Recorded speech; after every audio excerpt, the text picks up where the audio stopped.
sound and vision check, 1, 2, 3, blah, blah, blah.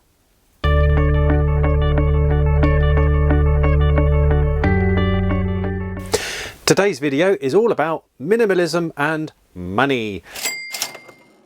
How to live simply and how to achieve that life. Now, this is going to come as no surprise. The most important principle of a minimalist approach to money is get out of debt. Now, I'm going to put mortgages to one side for a minute because that's slightly different. All the while you're in debt, you are a slave to the wage because you are a slave to the banks, big institutions, to the people you work for. You may have to go out and get another job, a second job, and just work harder and harder. Trust me, I've been there. You may end up putting your friendships on the line, your relationships, your family, because you're just so stressed about earning money to pay back all this debt. You will never be free all the while you're in debt like this. Do not blame yourself for getting into this state. Okay, yeah, we can all say no, but the fact of the matter is financial institutions make it so easy to get into debt. They will work with people selling stuff in order to make you consume more because they want you to make them money. They're not interested in you. They want to sell their products, they want to sell their services, they want to make money on you. That's why they make it so easy to get into debt. Go on, have it now. Don't wait for tomorrow. And yeah, there is a dilemma between living for today and planning for tomorrow. But generally, try not to get into debt for things if you don't have to, because you will end up paying a lot more in the long run, both financially and emotionally. So how do you live minimally with your money? And there is one golden rule, and that is, no surprise here, cut up your credit card and pay cash.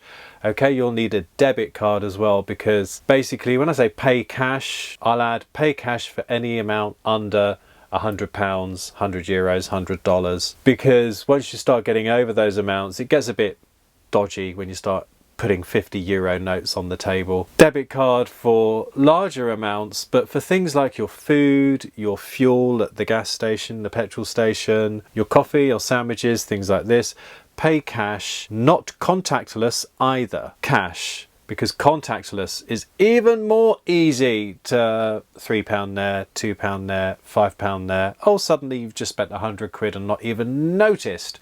You're paying cash, you're putting £20 notes on the table, and you think, oh my goodness, does it really cost me £80 to fill up my car with diesel? Maybe I should rethink all these non-essential trips I'm doing. It's really good. And then for the amounts over £100, euros, dollars, they generally require a little bit more thought. Now, it could be something you can't really avoid, like I've just paid for my car service and I've just paid my road tax, nearly £600. But you need to have that money in the bank ready, and that's good discipline. And that's a great word I'm going to bring up again, and that is discipline, self-discipline, and the discipline to save up for something if you really want it. So for those amounts over £100, dollars, euros, if it's a luxury product or something nice, a nice coat, you've really got to think, can I afford this? Can I let that money go out my account? What other bills am I going to have to pay over the next few months? You may end up having to put that purchase off. That is why companies want you to take credit. They want you to have it now, because if you save up for something, you may, after a few weeks or maybe a couple of months, think, oh, I don't actually really need that anymore. I'm not sure that that is going to bring the value into my life that it's really worth, because I'm having to save up a lot for this. I'm having to give up a lot for this. I don't think it's worth it. No, I don't think I'll buy that. That's the last thing the companies want you to do. So if you save up for something, it's far better than just taking it now, and you will save money by doing that. Now, one of the great positive points about this self-discipline, where you start saving up for stuff and you start getting yourself out of debt, is the sense of achievement that you will get from that, the sense of satisfaction you will get from that.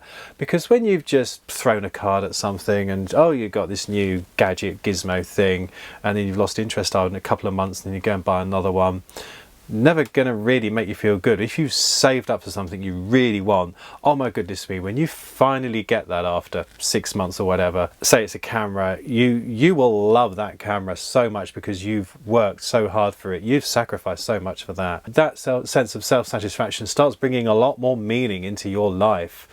That is a really good thing. You start to lose that sense of entitlement. I want it all and I want it now. You start to think, actually, I've got to work for that, I've got to sacrifice for that. You will start not even seeing things that you can't really afford or anything because you think, oh, that's a nice thing, yeah. And then you just walk away. You don't even think, I want that, because you know you're not going to have it. Mortgages, now that's a complex one, because there you have this dilemma. That is your decision between the freedom of renting and the security of a mortgage. I would say if you're going down the mortgage route or even the rental route, get something as small as possible, maybe downsize to free up some cash to pay off your debts.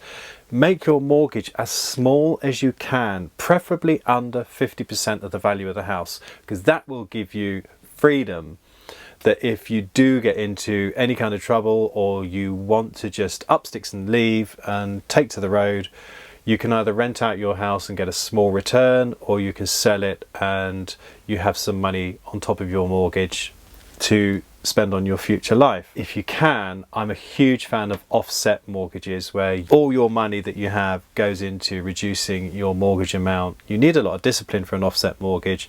They're quite hard to come by, and the reason they're hard to come by is because they are good for you and not so good for the banks, because they don't make as much money on them. So that can only mean that they are a good thing. Even though I'm not qualified to talk about financial matters, I would advocate doing your own research. Look at all the small print. Talk to people you trust. So there you go. It's not easy to get yourself out of debt. It's not easy to pay off that credit card, especially the first few months where you're not only paying off the credit card, you're paying for everything cash. It might take a few months to get there. You might say, oh, with my credit card, I get air miles or I get cashback and all this kind of thing. I used to use a credit card with air miles. I ended up spending over £50,000 over about 5-6 years to get enough miles to fly somewhere, and then I ended up spending just as much in taxes again. It was so not worth it, and I reckon I probably overspent more than the price of the airfare just to save the points, because it obviously encourages you to spend more. So there you go. Just to recap, get out of debt, cut up your credit card. Cash is king, and debit card for essential or seriously considered purchases over £100, euros or dollars. That's about it. So if you enjoyed this, you know what to do. Give us a thumbs up, and if you didn't, don't. And if you don't subscribe, I would be super grateful if you did. And if you have anything to say about this, or how you have achieved minimalism or a simple life in a financial sense, please do leave a comment. Just leaves me to say, thanks for tuning in. What do you reckon, Dougal? He's really impressed. He is.